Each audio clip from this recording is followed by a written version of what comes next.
l'océan Arctique qui gèle, donc si vous tombez à travers la glace, ben, vous avez l'eau en dessous de vous. Donc parfois, voilà, il fallait traverser d'une rive à l'autre, c'est pour ça qu'on met des combinaisons imperméables. Finalement, quand on se baigne, il fait chaud, hein, parce qu'à l'extérieur, il fait -20 et il fait 4 degrés. L'eau, elle est à 4 degrés. Donc, tu vois certains gens frissonner quand ils me voient comme ça dans l'eau, mais c'était sympa.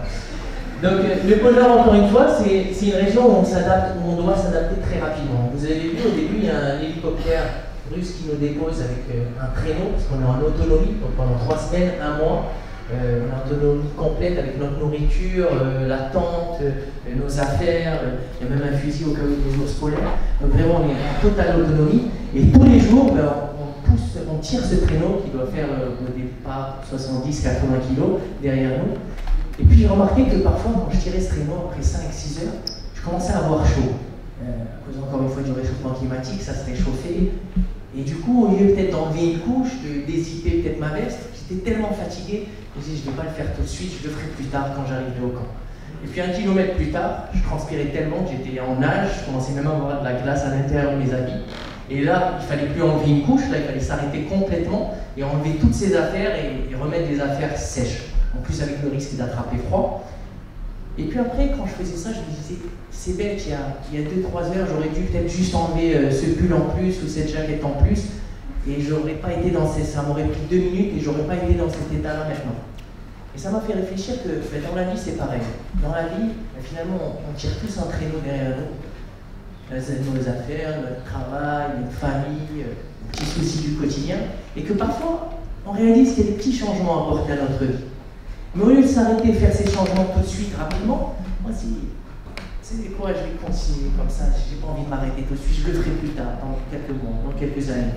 Finalement, ben, on continue à avancer péniblement avec ce fardeau, et quelques années plus tard, ben, là, on est obligé de s'arrêter, mais peut-être le changement qui était rapide à faire, facile, ben là, va demander beaucoup plus de temps, va demander beaucoup plus de sacrifices pour vous, peut-être pour votre famille, pour les gens qui vous entourent.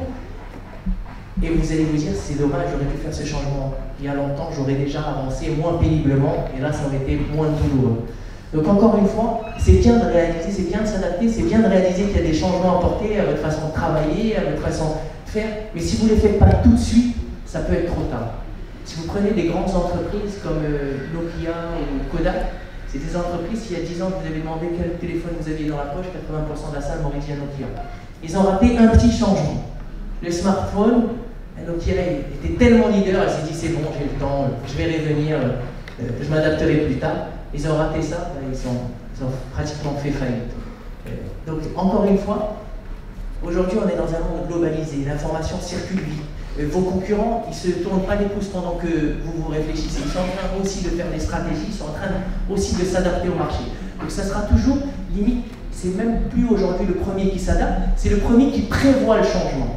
Vous avez vu tout à l'heure, enfin hier, de parler de ce nouveau monde qu'on va connaître probablement avec des voitures sans chauffeur, avec des hôpitaux connectés, avec des conteneurs connectés. Mais encore une fois, il ne faut pas attendre que ça arrive, il faut le prévoir. Donc aujourd'hui, je suis persuadé dans votre entreprise, mais aussi chez Amazon, chez les Google, qui ne sont pas en train de travailler sur les problématiques d'aujourd'hui, ils sont en train de travailler sur les problématiques de dans 20 ans.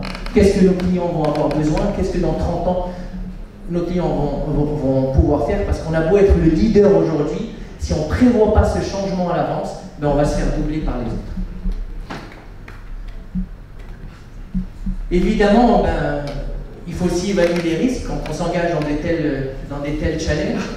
Moi, c'est vrai que sur l'Everest, encore une fois, le fait qu'il y ait des gens qui meurent, mais surtout parfois des gens qui meurent alors qu'ils ont rien fait, j'allais dire, quand il y a une avalanche ou une tempête de neige, vous pouvez être le meilleur alpiniste du monde, vous ne survivrez pas. Et donc ça aussi encore, c'est comme dans la vie, essayez de prévoir tous les risques que vous pouvez prévoir, de vous préparer au mieux pour minimiser les risques. Les autres risques que vous ne pouvez pas prévoir, j'allais dire, ça ne sert à rien de stresser pour ça, parce que de toute façon, ils ne dépendent pas de vous. Donc une fois que vous y allez, il faut assumer, une fois que vous lancez dans un projet, vous ne pouvez pas prévoir ce que vont faire vos concurrents, donc déjà vous essayez de vous préparer le mieux possible. Et puis après,